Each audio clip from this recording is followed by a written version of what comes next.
पूर्वतयारी स्वतःची करायची असते. मृत्यूच्या सोहळ्याची पूर्वतयारी स्वतःची करायची असते. सापबिळात निघून गेल्यावर काठी मारणे एवढंच शिल्लक राहत असते. काठी मारणे एवढंच शिल्लक राहत असते. आपण या जीवनामध्ये जीवन आपलं जगत असताना आपल्याला हे मरण, आपलं हे मृत्यू कधी आपल्या जवळ येईल हे आपल्याला कळत सुद्धा नाही. आपण आज जगत आहोत, आज जे बोलत आहोत, उद्या आपलं काय होणार आहे एवढी सुद्धा आपल्याला या जीवाची शाश्वती नाही. आपण उद्याचा दिवस बघू की नाही हे सुद्धा आपल्याला माहिती नाही. आणि आपल्याला ज्यामुळे सगळ्यात जास्त भीती वाटते, ज्याची आपल्याला ते नको वाटतं, ते म्हणजे मरण. आणि हे मरण, हे मृत्यूच या आपल्या जीवनाला हे जीवन बनवत असते. जन्म आणि मृत्यू यामधील जे अंतर आहे त्यालाच तर जीवन म्हणत असतं.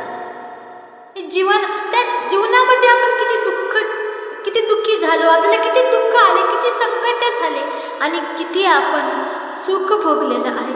त्याहून जास्त आपण याच्यामध्ये कर्म किती केले, कशा प्रकारे कर्म केलेले आहेत हे आपल्याला अनुभव आहे. आणि असे मृत्यू आपल्याला, आपण त्या मृत्यूला घाबरतो, या मरणाला घाबरत असतो. पण हे मरण, हे मृत्यू, हे परिवर्तन आपल्या जीवनामध्ये फार महत्त्वाचं आहे. हे मृत्यू जर नसले तर या जीवनात, या सृष्टीवर परिवर्तनच झालं नसतं. आणि माणसं आपल्या आयुष्याला कंटाळून गेलेली असते. आपण बघत असतो सापाला मरण नाही, आपण म्हणत असतो त्याला सहस्र वर्षाचं आयुष्य आहे.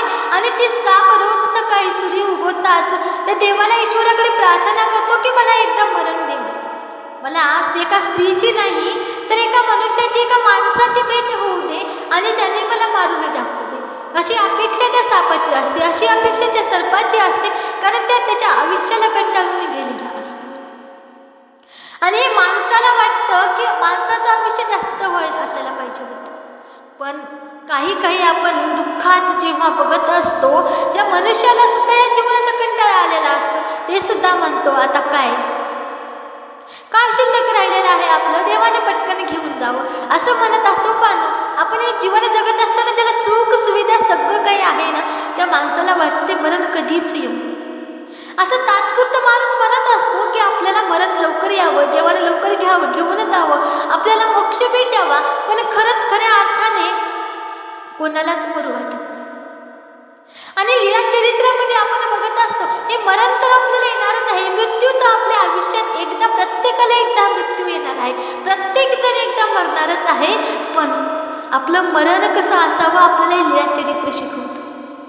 आपलं मरण कसं असावं, आपली मृत्यू कशी असावी, आपल्या मृत्यूच्या नंतरही आपलं नाव जर अमर राहावं, आपल्या मृत्यूच्या नंतर सुद्धा आपलं अस्तित्व इतर, ज्या प्रकारे लीला चरित्रातील प्रत्येक भक्ताचा आहे. आणि निर्भट्ट भांडारेकरांनी या मरणालाच विजयी केलेला आहे, या मृत्यूलाच विजयी केलेला आहे. इथे सगळेजण आपलं दीर्घ आयुष्य वाढावं म्हणून देवाला प्रार्थना करत असतात. पण त्या निर्भट्ट भांडारेकरांनी काय केलं, निर्भट्ट भांडारेकरांना परब्रह्म परमेश्वर म्हणतात, तुम्हाला भट्टो, मी तुम्हाला तुमचं मरण चुकून तुम्हाला आयुष्य दान देऊ का? तेव्हा ते निर्भट्ट भांडारे काय म्हणतात, त्या देवाला ते उलट प्रश्न विचारतात, तुम्ही आता मला जीवनदान देचाल, आता तुम्ही माझी मृत्यू टाळसाल, पण ज्या वेळेस असा माझा मृत्यू येईल त्यावेळेस मला ही तुमची जी उशालाची मांडी आहे ती मांडी तुमची मला भेटेल का? तुझ्या मांडीची उशी तेव्हा मला भेटेल का?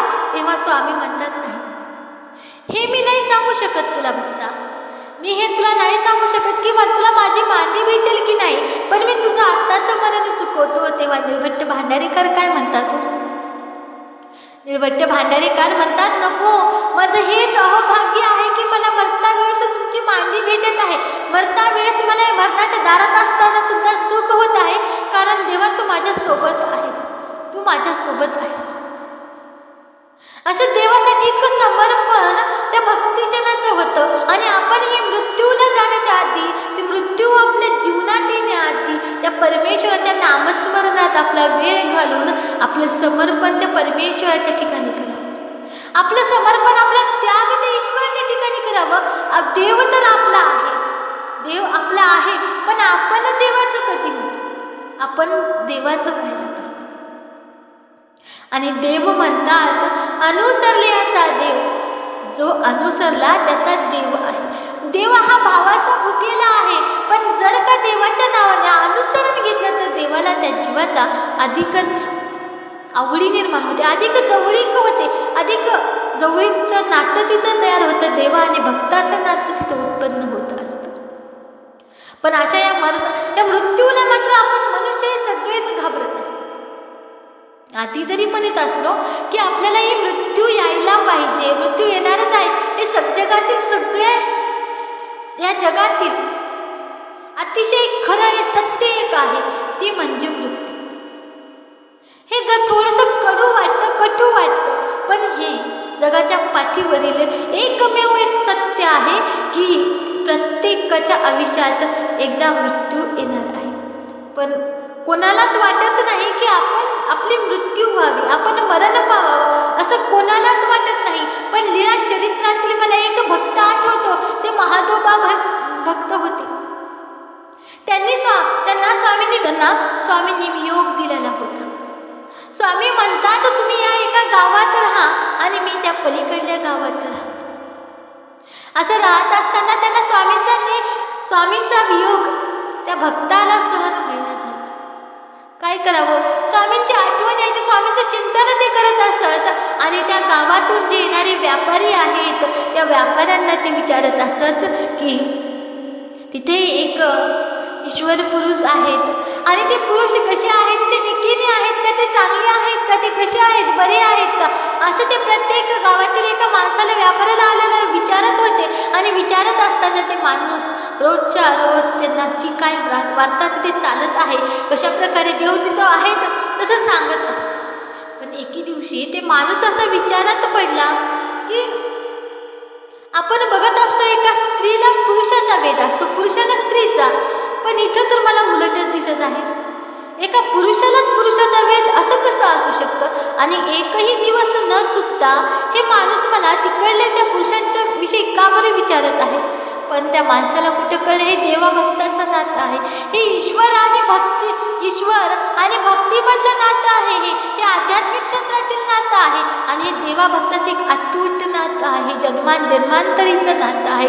हे या भूतलावरील नाही तर सनातन काळापासून चालत आलेलं हे जीवाचं आणि भक्ताचं नातं आहे.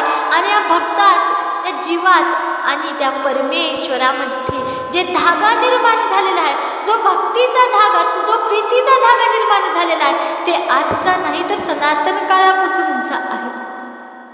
पण आता त्या माणसाला वाटतं आपण आता थोडीशी मस्करीच करूया याची, असं म्हणून दुसऱ्या दिवशी जेव्हा ते माणूस तिथे येतो, ते व्यापारी येतो, तेव्हा हे आपले महादोबा भक्त म्हणतात, का हो त्या पलीकडच्या गावामध्ये जे भक्त, जे ईश्वर पुरुष आहेत, ते निकेनी आहेत का, ते चांगले आहेत का, व्यवस्थित आहेत का?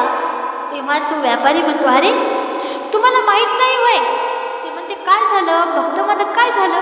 मग अहो कालच त्यांना साप चावला आणि ते मरण पावलेले आहेत. आता इथे या भक्ताला, महादेवाला आता खरं वाटलं नाही आणि त्याने परत त्या व्यापाऱ्याला विचारलं, तुम्ही जे म्हणत आहात ते खरं आहे का, ते सत्य आहे का? आणि तेव्हा 3 वेळा त्या भक्तांनी विचारलं, तरी सुद्धा त्या व्यापाऱ्याने 3ही वेळा हे एकच उत्तर दिलं. आणि मग काय, त्या भक्ताने एका क्षणाचाही विचार न करता आपल्या प्राणाचा त्यांनी त्याग तिथे केलेला आहे. त्यांनी त्यांचा प्राणाचा त्याग केलेला आहे. आणि ही वार्ता जेव्हा स्वामींना समजती तेव्हा स्वामी म्हणतात, इथूनच मग स्वामींच्या श्रीमुखातून एक वचन उत्पन्न झालं आणि ते वचन जन्माला आलं. ते वचन म्हणतात, स्वामी हसताही असत्य बोलू नका, हसताही लटिके बोलू नका, असं भक्तजनाला निरूपण सांगतात. त्यांनी मस्करी करण्यासाठी इथे देवाची खोटी वार्ता या भक्ताला सांगितली, पण या खोटी वार्ता सुद्धा या भक्ताला खरी वाटली. आणि देवच आता या जगात नाही, तर देवाचं सन्निधानच मला नाही, मी पापी आहे असं म्हणून त्यांनी आपल्या देहाचा तिथेच त्याग केलेला होता. ते धाडकून जमिनीवर पडलेले होते, पण विश्वाचा मालक परमेश्वराने तो भक्त मृत्यू पावल्याच्या नंतर त्यांचा निक्षेप, त्यांची शुश्रूषा ही देवाने केली, स्वतःच्या हाताने देवाने केलेली आहे. एवढं भाग्य त्या लीळाचरित्रातील भक्तांचं आहे आणि त्याहीपेक्षा त्यांचं समर्पण आहे. त्यांना मृत्यूची भीतीच वाटली नाही.